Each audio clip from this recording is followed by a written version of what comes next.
It's another episode of the Pace and Space podcast. I'm Sam Oshtry alongside my good friend Sean Barnard.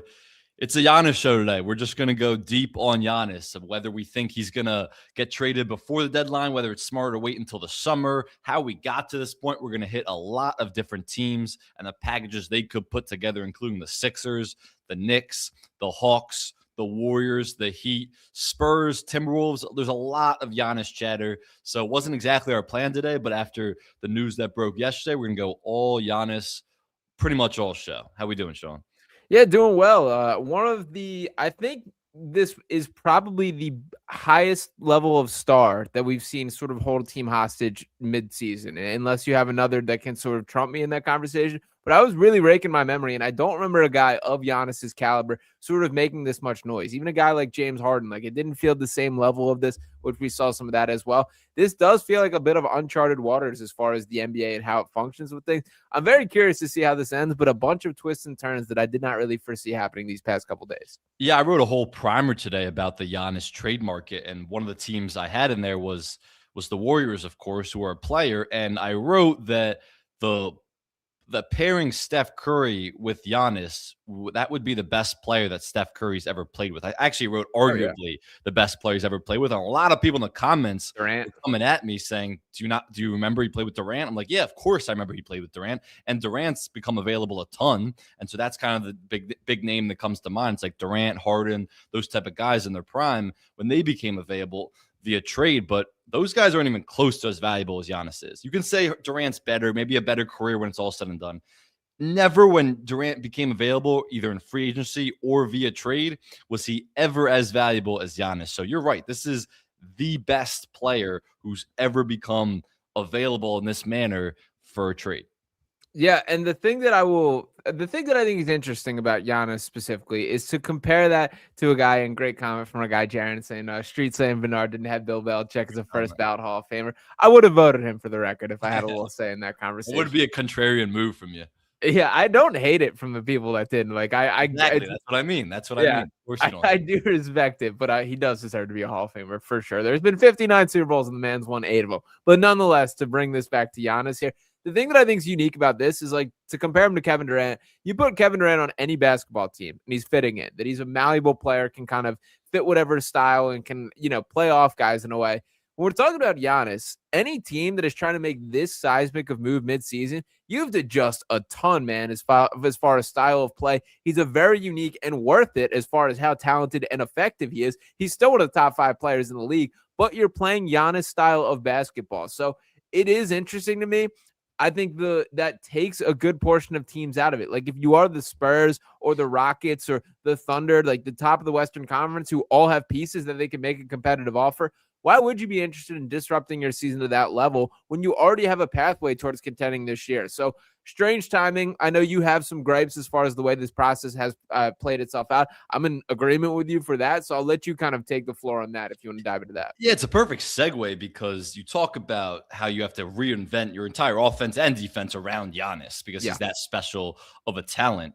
Doing that mid-season is even harder, which is why this is played out so poorly from both sides. First, from the Bucks side, where this is the tea leaves were on the wall. The writing was on the wall for so long at this point. This was so inevitable that this breakup was coming eventually. It was a matter of when, not if. So why wasn't he traded last summer? First, from the Bucks perspective, you just lost a lot of leverage now trading him now or next offseason because Giannis is going to become a free agent in the summer of 2027, or he has the option to with that player option. That means he has all the leverage. There's a very limited amount of teams that are willing to trade for Giannis, knowing that they'll have a long-term commitment for him or from him, and Giannis would say, all right, I'm committed to playing for this team in the long term. If you trade him last summer, that's a 2-year cushion where teams might be more willing to trade for Giannis without that commitment. So the Bucks handled this really poorly, not trading him earlier. And also, I get trading for Damian Lillard. Didn't work out, but I would do that. I would still do that again in hindsight. The stretch and wave where you still have Damian Lillard on your books for another few years, just to move mountains to trade for Miles Turner, to appease Giannis, like the writing wasn't already on the wall and he was going to ask out and you were going to have to trade him. It just made no sense. Now they're probably going to have to ship off Miles Turner too when they enter this rebuild. So they lost all their leverage by waiting this long. And then you go from Giannis' perspective. Also handled really poorly. Wasted an entire season of your career. This is an entire season, the prime of his career. As he enters, he's already in his 30s, 31 years old. That's now gone. It's out the window. Even if he gets traded by this deadline, he's going to come back, mid-March? That team has no chance of winning a title. You don't add a player of that caliber, reinvent everything, and then go on a title run with a few weeks of the regular season left. So now he sacrificed an entire season of his career for what? Because he didn't want to be the bad guy? He didn't want to be the guy that requested a trade? When now these reporters and insiders are moving mountains to refuse to say that Giannis actually requested a trade. And it's like everybody and their mother knows this is a trade request. Even if Shams wants to word it at the direction of Giannis's agents and his camp saying that he's ready for a new home, this is a trade request. Everybody knows what it is. And the fact that he just didn't want to be the bad guy, and that's why he wouldn't ask for this earlier, and then thinks everyone's just stupid that he's not asking for a trade now, and he'll probably say that publicly still. This is a trade request, whether it's from him or his camp. His camp doesn't do things without the blessing and direction of him. So the whole thing was handled so poorly from both sides, where Bucks don't have leverage anymore, and Giannis just wasted an entire season of his career in the prime of his career. Yeah, I agree with all of that right there. And like I've kind of that's been my feeling of this all along. It's very clear that Giannis wants to be traded from the Bucks, but doesn't want to be the bad guy that forces his way out. I kind of reject that in its entirety from the stance of this is best for both sides, man. This is not a situation in which a player is holding an organization franchise. This is not a situation in which the organization is like making sure and trying desperately to retool. The fact of the matter is the Bucks are no longer contenders. Giannis ascended to a 2-time MVP, won a championship in Milwaukee. He's done everything he possibly could do for that franchise. You have to forever immortalize that guy, regardless of how these things end. And good things are not meant to last, man. Not in sports like this. There comes an expiration date for all of this. And I think Giannis has sort of surpassed his Milwaukee by a couple years. Let's not forget, if he did not win that championship, all the talks about can this guy even be a number one on a championship team? Yeah. That was a big time talking point. Now, obviously, he did it. The history changes that once you get over the hump in the way that he did, the way that you're talking about forever changes. But I do think like this has been something that has sort of sat in the same situation for several months, maybe even over a year to this point. I'm not really sure what changed within this past like 2 days that really made it like, you know, get the wheels turning. Yeah, I mean, I think he came back and like he was injured, but he wasn't playing aggressive enough. And he kind of just realized like the writing's on the wall. I need to demand this sooner than later, but I don't know why he didn't do it last summer.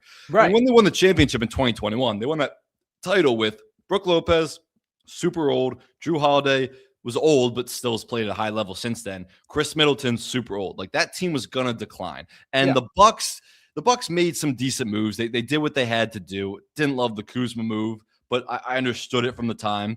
At the time, the Damian Lillard moves, like you're going to do that. You're going to pair Damian Lillard with Giannis and just hope that works out. It didn't work out. The pick and roll, their combo never really developed the way you thought it would, especially because Giannis wasn't really a willing screener. But it just didn't work out. You're still doing that move.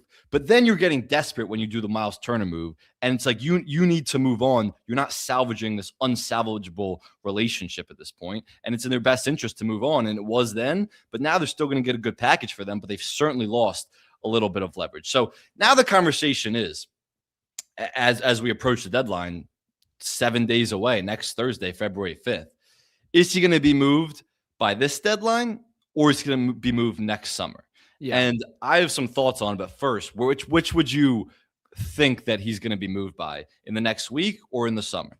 If you're pinning me down and asking for an answer right now, it would be the summer would be my answer. That I think Milwaukee can't afford to get this wrong, and it is in their best interest to see what top offers that they can ultimately land upon. And I do think those will come in the summer where all teams can be in play, where there's more tradable picks, where every team's got a little bit more to work with and a cleaner slate as far as the books are concerned. The thing that I do think changed over these past couple days, and by the way, if this is the first that Giannis discovered this is bad on your team. Shout out to, I believe it was Tom Haberstraw that reported this here, that Giannis can sign the 4-year, $275 million extension in October. He's not going to sign that in Milwaukee. In order for that extension to still be live for Giannis directly, he has to be traded ahead of this trade deadline, is what is being reported. That's my understanding of things there. That feels like why things have sped up right there. But if you're Giannis's people, this should have been common knowledge a while ago. Like this should have laid the groundwork for why you were motivated to make things happen for several months, really this entire season. So to answer your question, if I'm the Bucks, I don't care about this. I'm seeing out what the best option is. But I do think that's what has changed. The Bucks should have no desire to trade Giannis before the deadline because for a number of reasons. But number one, the best packages can come in the summer, not at this deadline. Teams like the Knicks, they have 0 picks right now. They'll have 2 tradable first rounders in the offseason. The Heat. 2 tradable picks right now. They'll have 4 in the offseason. So, yeah, the offers are going to come in over the next week. And if you're a team like the Warriors, you'd want to speed up the process. So you can have Giannis this year and pair him with Steph for a potential playoff run rather than for just next season. If you're a team like the Knicks, you'd rather them be patient so you can put a better package together and have more time to figure it out over the summer.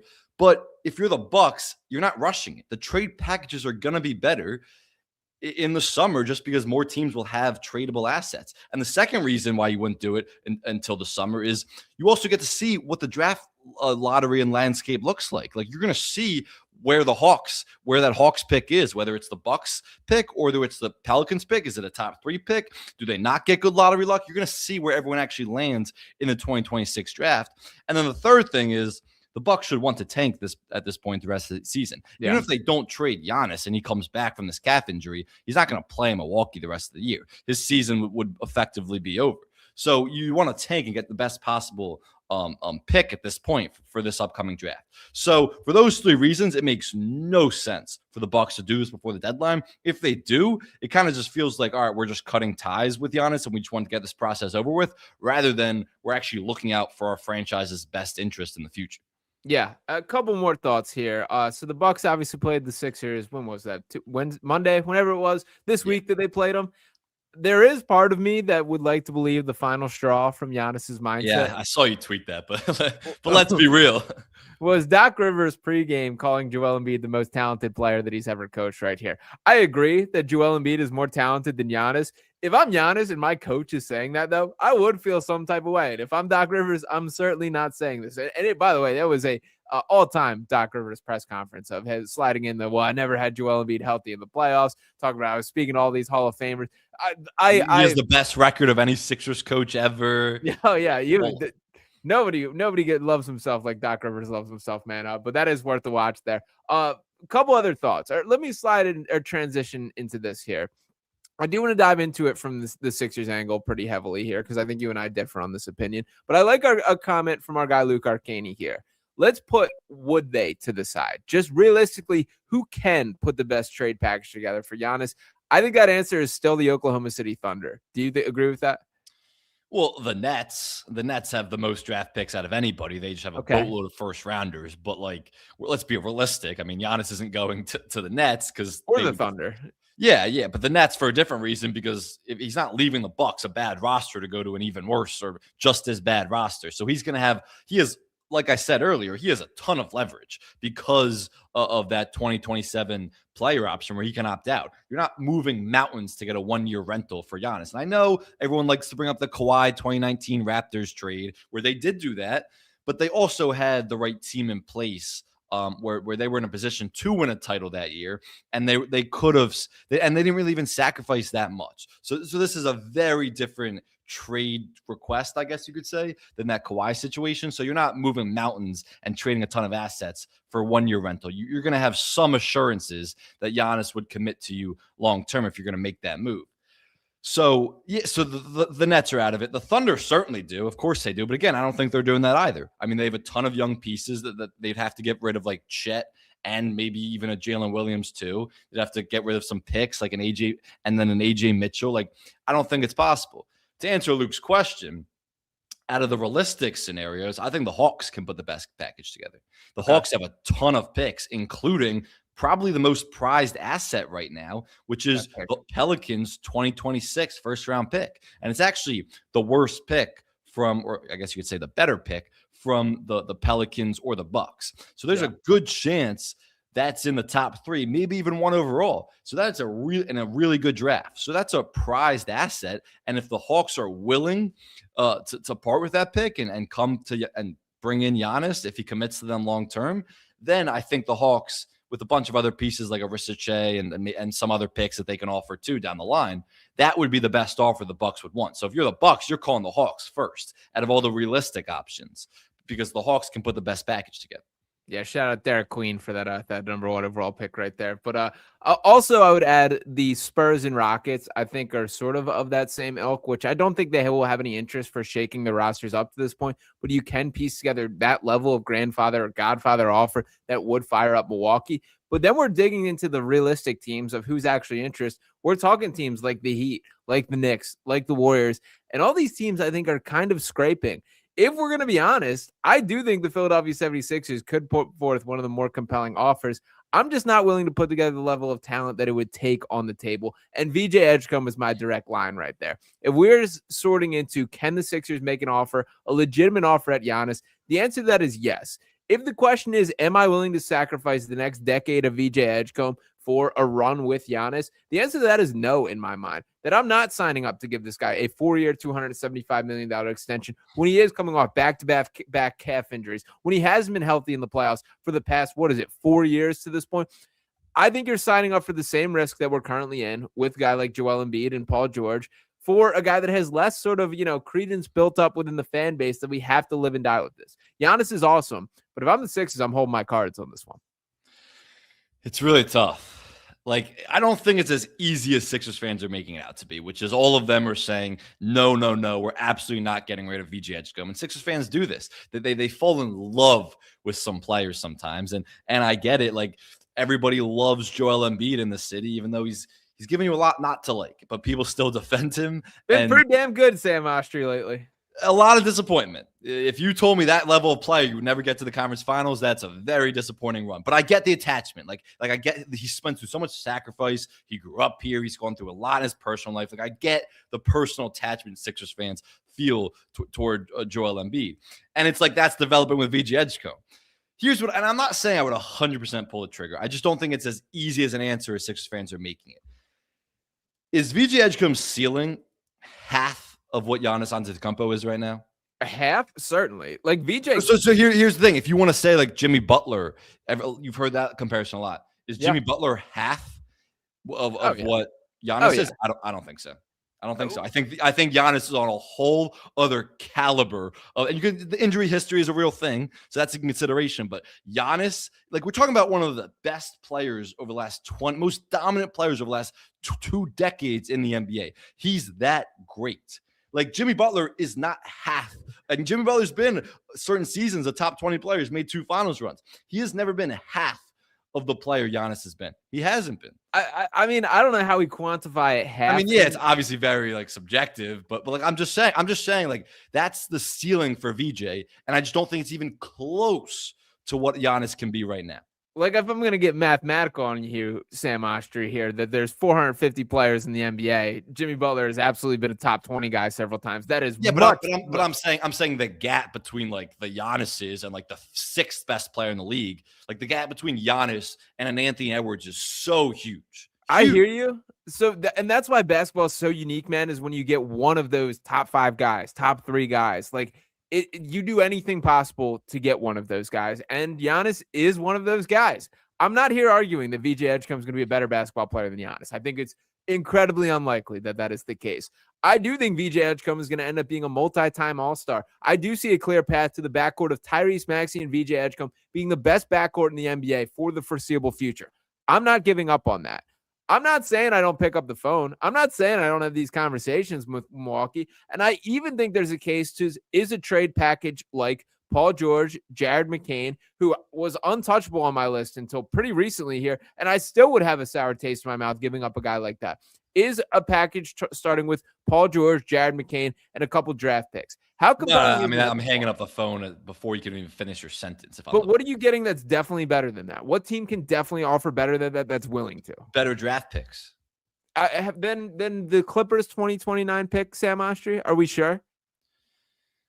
That's a really valuable pick. And I'm willing to give that. Like, I that's a mean, yeah, real offer. you'd have to be. Yeah, that's a Yeah. really valuable pick. So, like, how this is going to get, it depends. Like, the Warriors, if you're getting the entire Warriors draft over the next, and the Warriors are willing to do that, like, those are really valuable picks into the Fair. 2030s where the Warriors are not going to be good, presumably, without Steph and Draymond Green when those guys are out of the league. So, like, that's the formula. Like, the Thunder are still reaping the benefits of that trade in 2019 where the Clippers gave up everything. Like, you have to really have that long-term outlook where you're looking 7, 8, 9 years down the line.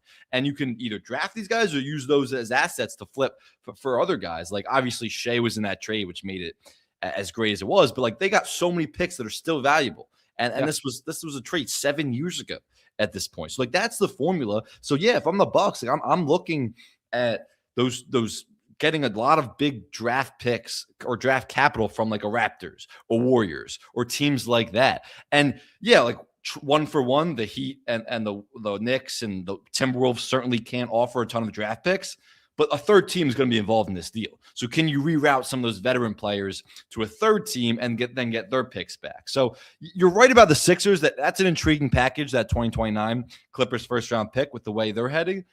But like, that's still not enough for PG, which is literally nothing. I mean, that's dirt salary on the Bucks. Yeah. And then Jared McCain, who doesn't excite me at all either.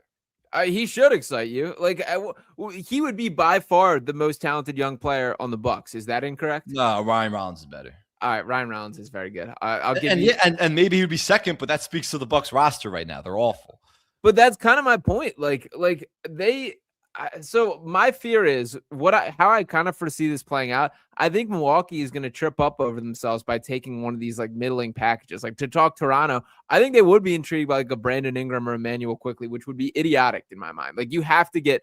I don't think it's anything to do with players. Like, I don't think the Bucks want any players, and any players they take on, they're going to flip those guys. Like, the Bucks want to be as bad as possible. They're entering full tank, full rebuild mode, and they need access to a ton of draft picks, whether that's their own to get back that Portland owns or someone else's war chest of assets. Like, that's what the Bucks need right now. So, like, it's not going to be about players. Like, Brandon Ingram and those guys won't do it for them. Like, OG Anunoby and Cat won't do it for them. It'll have to be other draft picks that they bring back from third parties or other teams. That's what it's going to be about. You're getting back 4 or 5 minimum first round picks and maybe a couple other swaps in there too. We'll disagree on the standpoint of they want to get as bad as possible. For this year, yes, but moving forward, like, they don't hold the reins on a lot of their draft picks, man. Like, for next year to swap, or the 2026 pick, Atlanta has the right to swap. The 2027 first round pick, the Pelicans have the right to swap. The 2028, Portland holds the right to swap. 2029, Portland or Washington. There's no point in them entering like the dregs of the NBA right now. They sort of need to, cling on a little bit of a leverage here to play. So you do kind of need somewhat of these middling packages. With that said, like, you still need to find a guy, like a star player or a young player that you can really believe in. I like Ryan that's Reynolds. Also like to that point. That's also why they need a war chest of picks that other teams might control. Like, if the Warriors 2030s picks their entire drafts then, or the Raptors, some of these other teams, the Heat even. Like, that's why they need all these picks, because they don't control their own picks. So they can't just enter a standard tank, let's be bad rebuild mode. Like, they need other teams' picks, and then maybe that's their own getting back from Portland and some of those swaps where they owe Portland those picks. But that's why it's like that's what they're looking for more than anything. So yeah, if you bring back a middling player like an Emmanuel Quickly, fine, but that's not what you're looking for. You're looking for a ton of picks. Can I also throw out the Portland Trailblazers as a team I've not heard mentioned ever, and why not? They're a team that is exceeding expectations this year. They already have like a leg up as far as having possession of those swaps. If you're Milwaukee and you pick up the phone, I kind of think that's a more interesting team than that's been given credit. Obviously, Denny Avdia has been awesome this year. They've got some young talent I like. The Shaden Sharp, Scoot Henderson was cleared for contact practice. Donovan Klingen's intriguing. Hanson Yang. I'm kind of think that's a team that I haven't heard get any buzz whatsoever, and I think they do have a pathway to like making a competitive offer. They definitely have a huge offer, especially because they own the rights to some of those Bucks picks, so the Bucks would want those back. The only problem with that is, does Giannis want to go live in Portland and play in Portland? Probably not. And so if he doesn't, then you're not. Care? Do the Bucks care? No, the Blazers care. Okay. You're not giving up assets for 1 year of Giannis, especially with this team in this East. That's not good enough to win. So the Blazers care. They're saying no to all of that unless they got a commitment from Giannis, and they probably wouldn't get that. It would be fascinating to see what he would look like playing next to Damian Lillard. You know, that would be really interesting out there. So obviously, especially a Damian Lillard after a torn Achilles. Yeah, for sure. So I don't even know if him and Denny. I mean, I think they both would figure it out, but like Denny's really ball dominant, a downhill driver. It would be interesting to see those guys play together. Yeah, Denny's got some like Giannis Jr. in him a little bit in the way that he the free throw line as much as them. Yeah, big time. To go back to the Sixers real quick. Yeah, let's put a ball on the Sixers and hit some other teams. So I've been very anti this. I still sit on that, and I don't want to say anti this. I just want you to close your eyes for a second. Okay. And just imagine Giannis and Tyrese Maxey playing together, which would immediately become the best duo in the NBA. It would. And it would be interesting because Giannis, when he played with Dame a lot, wasn't willing to set a lot of ball screens. So I don't know if that pick and roll duo would work that much. Like you might see some inverted ball screens, which they ran with Dame, where Tyrese Maxey would be a screener. But like Maxey would have an opportunity to play off the ball a ton. And he's become such a great catch and shoot shooter. Like, just imagine those two guys playing together. It would be unbelievable. And like you keep Paul George. Obviously, I don't believe anything can happen this season in terms of getting Giannis to your team, reinventing your offense. But like that team probably is the favorite in the East. Yeah. No, they would be. And that's tough to say no to. And I'll be honest, more of the selling point to me is the pairing with Joel. Like, I think that's everything as far as defensively, having Giannis that can be like an actual anchor that can block shots at a high rate. Having Joel be a guy that is completely in the right spots, just shooting mid-range jumpers and doing his thing the way that it's going to be the case right there. I just don't think Joel can be a consideration because of the injury history. Like you can't be like, oh yeah, look how Giannis and Joel Embiid would pair together for the next 3 years. Like you just can't consider that when you've relied on Joel Embiid for the last few years and it's let you down. Can I give a take right here? Is if I'm to bet right now, the next 3 seasons, who plays more basketball, Joel Embiid or Giannis Antetokounmpo? I would take Joel in that conversation. I mean, you would because you're biased and you love Joel, but like, I mean, I hear you. That's the thing. That's just so everyone like knows. Like, that is my only reservation with trading for Giannis if you're the Sixers and giving. It's a big one. Like if there wasn't this calf injury history over the last couple seasons and how he hasn't finished the season healthy, you're doing that in a heartbeat right now, even at his age. That is the only reservation I have. Is like. The injuries are starting to pile up, and he's aging. And the way he plays as such a physical downhill player, he doesn't really have. I mean, he's shooting the ball actually decently this season on higher volume than he's used to, but still, he's not like a shooter that's going to play on the perimeter a lot. Like, I don't think he's going to age well, and so that's the only reservation I had. If there wasn't this injury history, I'm pulling the trigger for a VG Edgecombe package in a second. I'm not trading VJ Edgecombe for Giannis Antetokounmpo is my line in the sand. And beyond just the injuries as far as when he's playing, when he's not, I really do think it's not going to be this year. It's not going to be next year. Who knows exactly when? But Giannis's game's going to fall off a cliff, man. There's going to be a day where all of a sudden he can't just get downhill on whoever he wants. He can't just outmuscle whoever he wants. That it is not just good enough to be the biggest and strongest guy on the court when you're no longer the biggest and strongest guy on the court. There's not this refinement to his game that has ever really happened. He's still dominant. He's still a top 5 player. This is not right now that I'm talking, but that moment's going to come. And I don't want to be the team on the hook for paying $75 million per year for this guy to be on your team. That thought scares me. His contract is going to be like notably bigger than Joel or Paul George. And all we do is complain about them. If I'm the Sixers, my line in the sand is VJ Edgecombe. I am not giving up VJ Edgecombe for this iteration of Giannis. It's also the Sixers, so you know he would tear his Achilles the first game he stepped foot on Xfinity Mobile Arena. But you have to have a conversation about it because your ceiling, if you get Giannis right now and pair him with Tyrese Maxey, it's as high as it's ever been in Sixers history. Like that conversation has to be had because maybe it's a really short window, but even if you love VJ Edgecombe and Tyrese Maxey and their future together, and their future will be without Joel Embiid, without Paul George, without Kelly Oubre, it'll be a very different team when you're looking at 5 years from now. Their ceiling on that team will never be as high, ever. as what it would be if you trade for Giannis in the next year. And the thing is, you might get that long-term commitment from him because of his relationship with Tyrese Maxey that was reported today. We're on different pages with how good VJ Edgecombe can be, I think, here.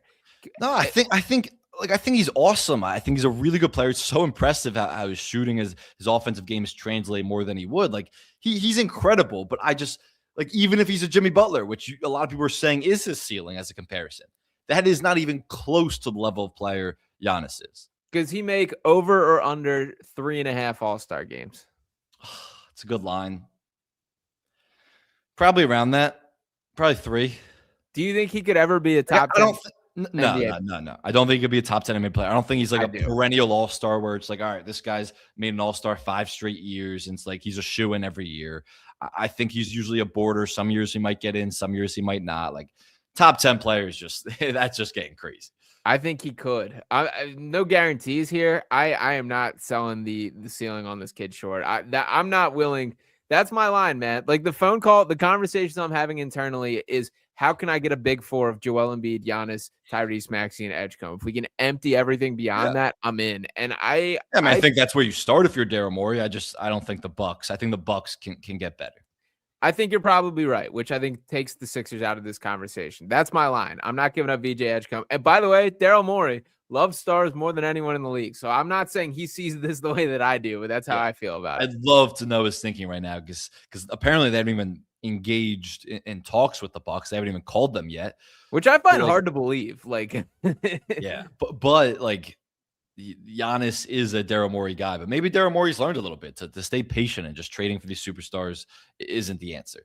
But let's move off the Sixers and go some other teams, and we'll start with the Knicks. But let's hit on a bunch of teams who have been rumored and linked to Giannis, and apparently the favorites. I mean, the Knicks are the favorites right now to land Giannis after the trade deadline. If he goes to another team, he doesn't stay on the Bucks. The Knicks, it's a very complicated situation for the Knicks because it's pretty much the only way that Giannis ends up in New York is if he forces his hand there and says, like, I want to play there, which we've seen superstars do a ton. KD did that a bunch. Anthony Davis did that to get to the Lakers. Like that's not crazy if his camp says that. But they can't put the best package. If it's a bidding war out there and Giannis is open to going a lot of different places, the Knicks can't put the best package together. Right now, they have 0 first-round picks to trade. The only pick they have is a top 8 protected for the Wizards. So that pick's not even going to convey. It's going to end up staying with the Wizards because it's the Wizards pick, and it's going to land in the top 10 almost 100%. So they have no picks to trade. After this year, before this draft, after this draft, they'll have 2 future picks, first-round picks to trade. But they don't have the package to put together of young pieces where it would be that enticing for the Bucks. The only way this gets done from the Knicks' perspective is, number one, if Giannis pretty much demands going there. And number 2, if they trade OG Anunoby and Karl Anthony Towns and a package of those guys, and combined with the Bucks, you find a third team to reroute those players to. Maybe it's the Blazers. Maybe it's some of these other teams who have a boatload of picks. You reroute those players to other teams, and those teams' picks go to the Bucks. So if the trade happens with the Knicks, it's not going to be the Knicks' picks that the Bucks are getting. It's going to be a third team involved because a third team is going to have to be involved in this deal. So it's super complicated. And for the Knicks' sake, they should hope that it gets to the offseason because, number one, they have more picks and assets to trade. And number 2, they have more time to figure this out, not just a week. So the Knicks are like, everyone's obviously linking them to Giannis, and everyone thinks that he might be a Knick because he likes New York and he wants to play in New York. But it's super complicated, and the only way it really happens if it's not a bidding war, and it's like Giannis is like, I need to be a Knick. I want to be a Knick. That's the place I'm going to commit to long term. Yeah, I can clean this one up for you, Sam Oshtry. It ain't happened to the Knicks at the trade deadline here. If this is where Giannis wanted to go, you should have laid the groundwork for this offseason, man. And I could have talked myself into them actually exploring these type of options. If we get to the offseason, it is a different story once again, where maybe there is pathways to work this out. Right now, mid-season, I don't see a world where the Knicks can make this happen. And by the way, this is why you don't trade 6 first-round picks for a role player who happens to be college buddies with your best player. 5 in a swap. 5 in a swap. Yeah. My bad there. But nonetheless, the point still stands. you sort of emptied the clip on guys that it probably shouldn't have been the case for. And now you're stuck like with a much better opportunity. If they do not make the Mikal Bridges trade, I think Giannis is probably already in New York jersey. But they 100%. made that trade, and that's where things sit. I don't see a world where it happens with the Knicks at the deadline. I'm with you. It'll be really hard to get to happen at the deadline. So the Knicks are one of these teams that are hoping that they make it out to the summer, and it might make sense for all parties to make it to the summer and do a deal then. You're right. Like if Giannis ends up somewhere else, like the Warriors or some of the Heat, some of these other teams that are going to have more picks to offer, Knicks fans are not going to be happy with that tough, Bridges trade in hindsight. They're just not going to be, because they lost a lot of those picks in that deal.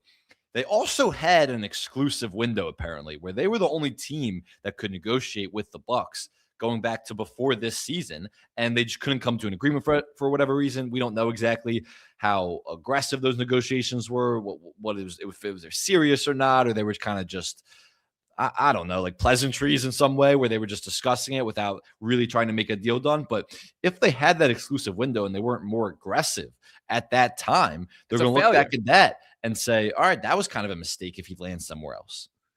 It's also like the Karl Anthony Towns thing, I think, is very related to this conversation, because that's going to be the number one piece that has moved in the process of it. I can't imagine it went from so good to so bad in the way that it's being sort of portrayed as. Like, Cat has always been who Cat is, man. Like, well, I mean, did you see the new reports today? Which specifically there? The reports were that Cat has been bothered all season, going back to before the season, about the Giannis Antetokounmpo potential trade, and that's kind of affected his play, his poutiness, and all this stuff. You're trying to like get rid of the soft label, and like this stuff is coming out. You're being pouty about the Giannis trade. I get it if you're constantly in trade rumors, just because as you're a piece that the team wants to trade, you'd be getting traded for Giannis, all right? Like, you're not Giannis, and very few people are. It's not an insult to be traded for Giannis. It's like, just like Anthony Davis, it wasn't an insult to be traded for Luka Doncic. So, like, for that to really affect his performance, which it might be, because we know he's a really emotional guy, like, come on. You also play for the New York Knicks, man. This is how it works, unfortunately, Karl Anthony Towns. There's always going to be a brighter star that the fan base has their eyes on, and that is just the way. But even like that Ian Begley piece that like dove into like how Cat is just not grasping defensive assignments, that's really wearing on his teammates a ton.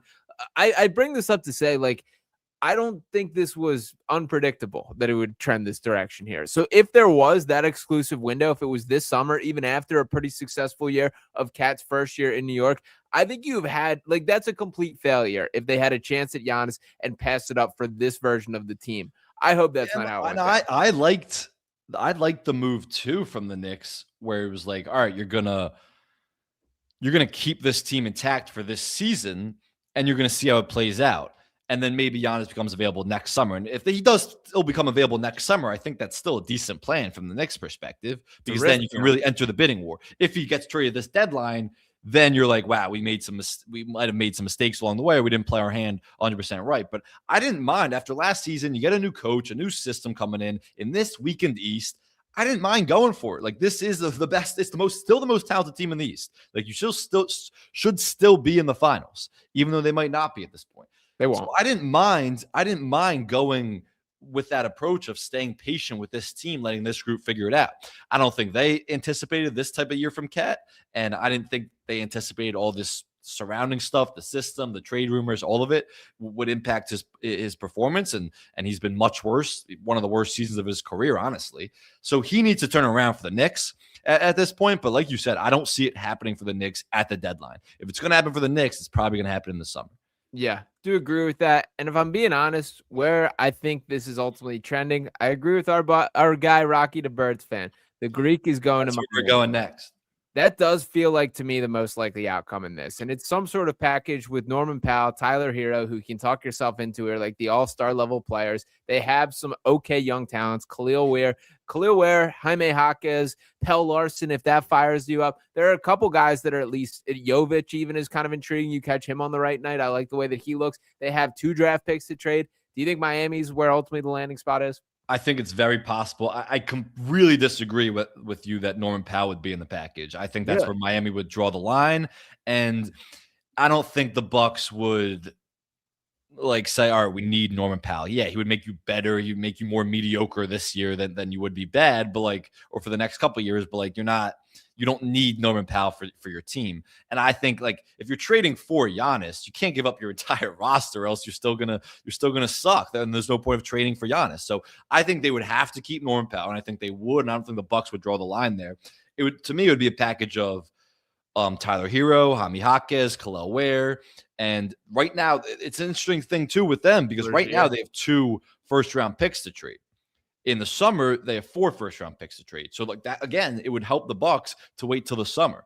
And maybe you get a third team involved, too. So I think you're right that among the realistic destinations where you could see Giannis going, yeah, I'd commit there long-term. I'd be cool with playing for that organization. The Heat will have the best package. So I would say they're the front runner right now, but there's a lot to be figured out between now and a potential deal. Can I ask, if you're the Milwaukee Bucks, would you be more motivated by a package starting with Bam Adebayo or Tyler Hero?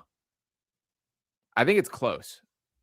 I mean, I think Bam's the better player, even though he's shooting a lot more from 3 this year, which is good for the Heat offense, but he's really regressed offensively overall, especially his efficiency at the rim. But defensively, he's still great. I think Bam's the better player, more valuable player. But if you're the Bucks, like again, that just makes you a little more mediocre than you were. So I'd be willing to take on Tyler Hero as kind of like your point guard and your 2 guard. He's really more of a combo guard at this point. I'd be willing to take on Tyler Hero. I wouldn't really care that much to get Bam. Yeah, I'm kind of out on Bam Adebayo, to be honest. He's a good player. I do think he'd pair pretty well with Giannis, especially defensively. That would be lethal defensively. And Giannis is always better when he's next to a stretch 5. And Bam has kind of been this guy who's been shooting threes more this year. Not well. He's not good enough to be called a stretch 5. Yeah, you're right. Like he's I still view him as a non-shooter. And by the way, the playmaking numbers are super down this year for Bam, which was one of the skills that I like the most about him. I do think I want to say that's partly the Heat's offense. That's true. He's not getting as many opportunities in the short roll to play make, where he did. Yeah, you're right about that. That is fair. But I don't know. The Bam Adebayo stuff, I think just to read him out, like, yeah, he's not a good shooter, but he's shooting 36% from 3. That's his highest percentage of his career, and he's shooting 4.6 per game, which is almost double what he was last year. But he's actually doing it on a higher percentage. So, like, yeah, he's not a great 3-point shooter. He's not Brook Lopez paired to Giannis, but he's a guy who's developing more towards being that stretch big. Yeah, fair point there. It is interesting. Where do you want to take this next? Who do you think is the next most likely? Golden State? Before we wrap up, are the Heat your favorite too? Like right now, you would say it's going to be the Heat? That would be my prediction, yes. I think the Miami Heat get Giannis if he's traded. The next one, I think we should go to the Warriors. Yeah, because the Warriors have been in a lot of reports recently, and apparently they're willing to give up a huge, substantial package for Giannis. And this is one of those teams where they would want it to happen before the deadline. And can I interject right there? What in the world does a huge package from Golden State remotely look like? Well, it just looks like a ton of picks. Okay, a ton of picks. So I would have to actually look at what that is right now. But it would be Jonathan Kuminga. To make the salaries match, it would have to be Jimmy Butler, but that's irrelevant. It would probably be Brandon Podziemski. And then I believe they have 4 first-round picks to trade. I'm double-checking this right now. But I believe they have 4 first-round picks and 3 swaps. So, like, they're not going to give up all those, but that's quite an intriguing offer. It is. If I'm being honest, the Warriors should not do this, man. And I understand them trying to do right by Steph. It's a tough spot as a franchise with a guy who's clearly your best player of all time from a franchise perspective. He's still playing at an incredibly high level. I still don't think I'm taking a Giannis and Steph duo in the West against teams like the Nuggets and the Spurs, the Thunder, the Rockets. I still don't think that is enough right there. And they are really setting themselves up for one of the bleakest futures, like, in the NBA, really, that I can think of, with the lack, no picks. I understand it's Golden State. They'll find a way to figure something out and catapult back to somewhat relevancy. But I think this would be too much of an all-in swing that I'd be willing to take as a franchise. Just to confirm, yeah, they have 7 first-round picks of their own that they can trade, and 4 swaps. So if you're the Bucks, you're really intrigued by a potential package from the Warriors because you'd be owning their draft for the next who knows how many years in the post-Curry era. So from the Bucks perspective, you're going, yeah, I love that. You're right about the Warriors. It is a huge, huge risk. Like, I mean, that's an unbelievable duo, Steph and Giannis playing together, but does that really elevate your ceiling to we're going to be better than the Thunder and the Nuggets and these teams. Maybe it does. You'd have to see what the rest of your team looks like. Maybe you get back at Kuzma, Bobby Portis, one of these guys. It's just a tough calculation to make. Look, if you're Steph, you want it to happen. If you're Steve Kerr, you want it to happen because he only is going to be coaching for a couple more years, probably not beyond the end of Steph's career. If you're Mike Dunleavy Jr., like, what's your outlook? Do you think you're going to be here for years and years, 5-6 years down the line? Or are you willing to go all in now because you are really sacrificing your future? If you're Joe Lacob, he's on the team for like almost 2 decades at this point, I think, something around that. Maybe he wants to sell the team. They're one of the most valuable organizations in all of sports. Like maybe he wants to sell the team. You're really looking at a short-term outlook. If you're the owner, the GM, Steph, and of course Steve Kerr, the head coach. But maybe that's a trigger you want to pull because like that is elevating your ceiling. Right now you're stuck. You're going nowhere. There's no avenues for you to become better or at least become a contender in the next 2 seasons. So apparently the Warriors are willing to offer a pretty huge package. What does that package actually looks like? Is it 2 swaps, like 3 first-round picks, and what years exactly? Does it go to like the 2033 range? It's going to be an intriguing package what they do offer, but like if you're the Bucks, that might be a really, really good package. It is, except for the stance of none of these players interest me. Like Jonathan Kuminga, I think, I guess you can throw a little asterisk next to because of the system conversation. Obviously, both sides have been pretty not on the same page from this entire era here. Podziemski, I think we know exactly who he is at this stage of this game. Jimmy Butler is a nothing in the conversation here. It's just the draft picks that we're really talking about here. But I kind of want to swing it back to Golden State. If you're the Warriors, Sam, where does this team even rank in the Western Conference? It is Giannis and Steph. You're playing 2v5 in most games, in most nights. You still have Draymond. I mean, think about that defense. If you have Draymond out there. And who else? You still got Moses. You still got Moses Moody. You still got Quentin Post. If you are starting these guys, that is not a good NBA team. I mean, yeah, look, they're not going to have a lot. And the name of the game in this day and age is depth. Like that's the Thunder, why they were able to win last year. That's why the Nuggets, I think, are real contenders, and to me, the favorite in the West this year. So I'm with you. Like I think it's a huge risk, but the other side of it, if you're the Warriors, is where else are we going? We'll be in the play-in this year. Maybe we'll make the playoffs. Maybe we'll get swept in the first round. We're still stuck on Jimmy Butler's contract next year when he's going to miss maybe the whole season or most of the season with that ACL injury. We have no avenues to improve. Like Lauri Markkanen's not becoming available. Where else are you going? So like you might as well take the risk. If you're Steph, of course you want it to happen because you don't care about the future 10 years from now. But it's a huge risk. You might end up looking like the Clippers, where it's like you had some really good years of contention in the West, but you never really amounted to much. You never made the finals. You only made one Western Conference Finals when you got Kawhi and Paul George. And now, actually, Clippers have been playing unbelievable. We got to talk about them. But now you're looking at a really bleak future, and you don't even own your draft picks in the next few drafts. So that's what you could be looking at from the Warriors' perspective if they make this deal. But I could also see them talking themselves into it. So I'm playing both sides here. I think it's like the Warriors are one of the top 2 to 3 favorites to me right now. Yeah, it's interesting. I will interject and say unfair comparison from the stance of the Warriors have won 4 championships in the Steph Curry era. There, so slightly different from the Clippers sitting on there. No, I'm just saying like from now until that era ends. Like Paul George and Kawhi obviously didn't work out. No, you're right about that aspect of things. I just think the Warriors, like, it's worth it. Like if this is the end. Even like if this is the end today, if there's no trade, we're still looking at a very bleak future. It's still worth it based on the stance. So I get maybe one more swing at things and give it a shot here. It just does not feel like wise decision making from a franchise to me, but I think they're kind of past the logic stance, and I get that. Did we talk about the Hawks?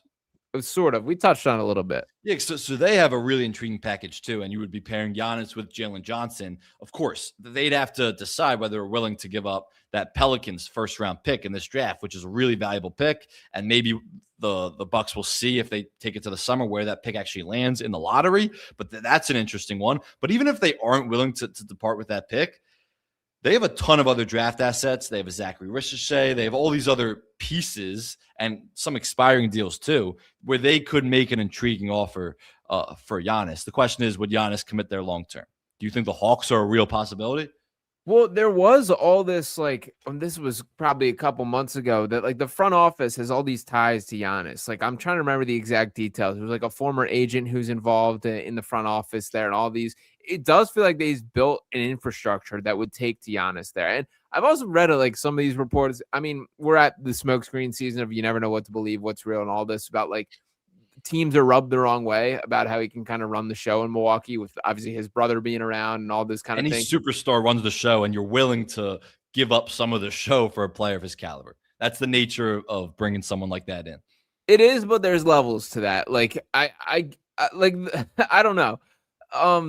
I guess short answer, I think Giannis would commit to Atlanta. That is something that makes sense to me, but I think they're going to have to hear that from Giannis himself to actually believe that. Yeah, I'm not convinced that the Atlanta will be a real suitor, but they definitely have a pretty good package they can put together.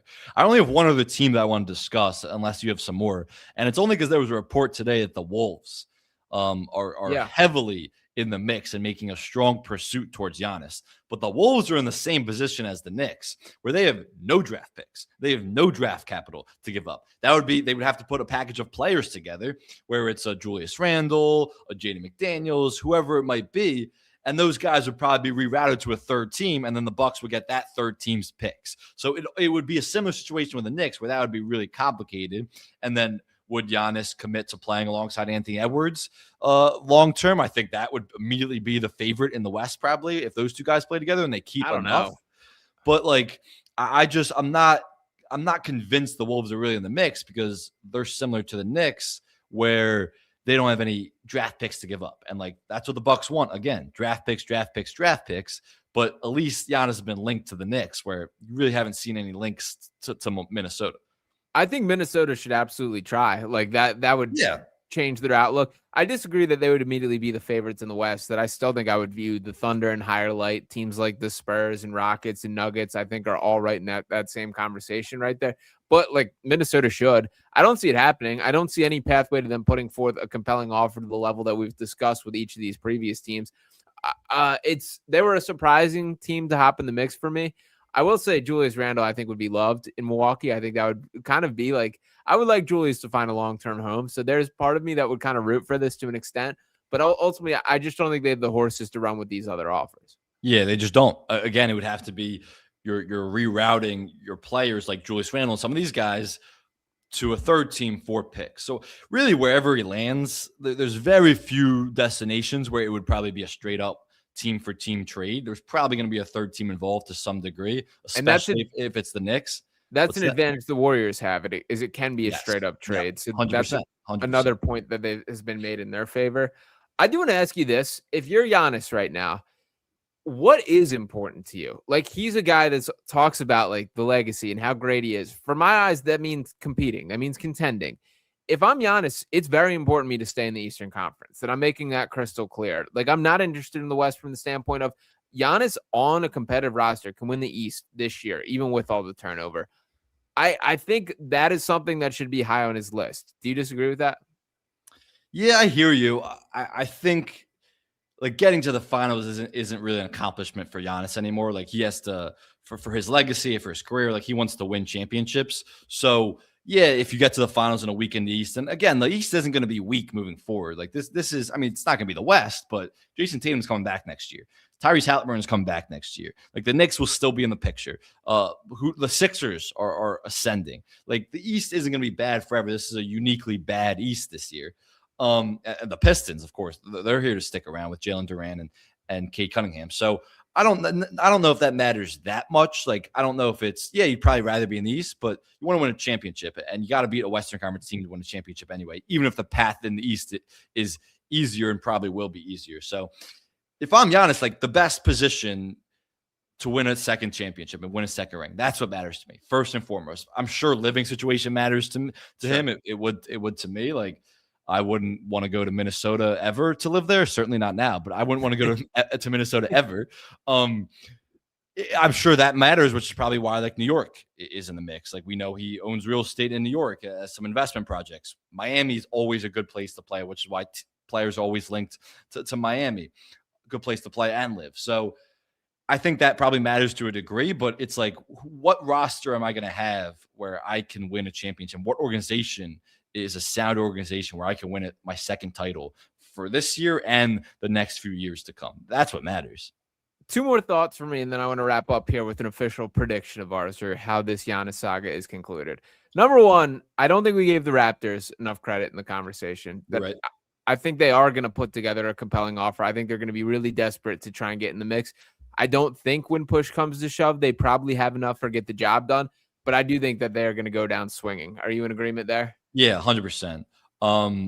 They own a ton of their own draft picks. They have some contracts to make it work financially where they can move off of, which would be some mediocre players. And it's like, I think if you're the Bucks, you'd be willing to take on the Raptors draft in the 2030s and beyond that. So yeah, the Raptors have a huge package they can put together. The only reason I think the Raptors aren't really mentioned that much is for the same reason some of these other teams aren't, where would Giannis commit to you long term? You're not giving up all your draft assets for a 1-year rental of Giannis, even though they kind of did that with Kawhi, but it wasn't quite that haul. Yeah. You're not doing that if you're the Raptors this time around. So you would need Giannis to commit to you long term and some assurances of that. And would he do that? Does he want to go move to Toronto? I have no idea.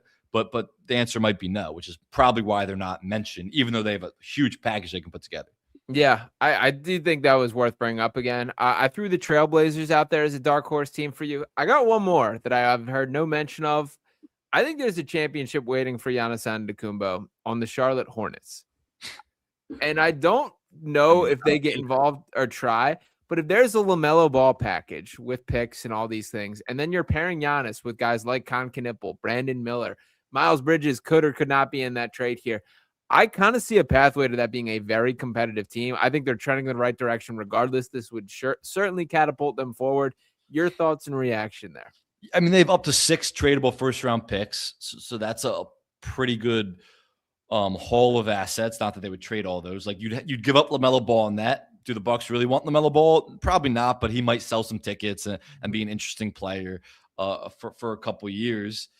Like you can't give up Con Knipple. Like he's your piece right now. Probably not Brandon Miller either. I think it's interesting. Again, like does Giannis want to play for that organization long term? You're not giving up all these boatload of picks and assets if you don't have assurances from Giannis, which is what it comes back to from a lot of these teams. And when I say that, there's back channeling conversation happening. Like if a team's going to make an offer, they're talking to Giannis or at least Giannis's agent in his camp, even though they're not really supposed to, and saying like, would Giannis commit to us? Like what's his thoughts about playing for us? All these type of things. So that back channeling communication's happening. It's interesting. Like I think it'd be fun. I think he would certainly elevate the Hornets ceiling where they would be a contender in the East immediately. Yeah. Yeah, I think that one is interesting as well. That might be my rooting interest team, what I would honestly like this to ultimately conclude with. But I just want to say too, like, yes, you can't give up all your assets to get Giannis, especially if it's for a 1-year deal. Like Giannis needs to come play with other great players to win a championship. The Bucks weren't a bad team with Giannis on the floor this year. Like they were a pretty good team, probably above average. Like definitely would have made the playoffs. They were really bad when Giannis was out, and he was out a ton because of injuries this year. Yeah. And that's when they really slipped because they couldn't win any games with Giannis out. That's why they slipped to the 11th, 12th place right now. But like Giannis is that good where even with a horrible supporting cast, the worst roster in the NBA, when you take Giannis off of it, the Bucks were still pretty good. And like that's how great this player is. Yes, there's injury concerns and especially recently with the calves and everything, but he's that impactful and valuable of a player where it's like Jokic and then maybe Shea, but like I think I'd rather have Giannis than Shea. I think Shea's more valuable, excluding injuries, turning injuries off like 2K. I think it's Jokic and Giannis are the two most valuable players in the league. If we're turning injuries off like 2K, then that conversation is back to Joel Embiid, my friend. You're right. But unfortunately, cannot do that, and that's why we have a significant roadblock in this exact Giannis conversation right there. But let's wrap up with this, Sam Oshtry. The trade deadline has officially passed. What uniform is Giannis Antetokounmpo wearing the next time he steps on the floor? Trade deadline passes. I think he's still a Buck, but I don't think he's going to suit up for the Bucks the rest of the year. Everything we outlined all podcasts where I don't think it makes sense for the Bucks to trade him before the deadline. They can get a better haul and more time to kind of dissect their hole and figure it all out. If it happens in the summer, and they'll be able to look at the 2026 draft board, see how it shakes out, all these things. It doesn't make sense for them to do it by this deadline. If they do, it's because they're rushed and they just want to get it over with. By next season, starting in 2026, the fall of 2026, sure. It like gun to head, I'd say the Heat. But Okay. I think it's probably between the Heat, the Warriors, and the Knicks. And those are the three. I'd be pretty surprised if it's any team other than those three. Yeah, the Heat were going to be my prediction there, and I do think you are right. The Bucks, who would be in their best interest to wait it out. We're going to be in for an interesting. We got a little over a week till the trade deadline. These rumors are not going to tone down it anymore. They are only going to be, coals on the fire till this point. So a lot more to go down. I'm excited to see. This is going to be a fun deadline. 100%. This is going to be an awesome deadline. We're going to be breaking it down all next week. The deadline, I believe, is at 4 p.m. or 3 p.m., something around that, next Thursday. So we'll have a show next Tuesday, and we'll probably do a post-deadline show after that trade deadline comes and passes. Probably not too many other big moves. John Morant's hurt. Anthony Davis is hurt. But we'll see. But like everybody, the entire league is just waiting on Giannis right now. If that goes down earlier, we'll probably have to do breakout and emergency podcast. But until next Tuesday, we appreciate everyone listening. For Sean Barnard, I'm Sam Oshtry. For Pace and Space, we'll talk to you next week.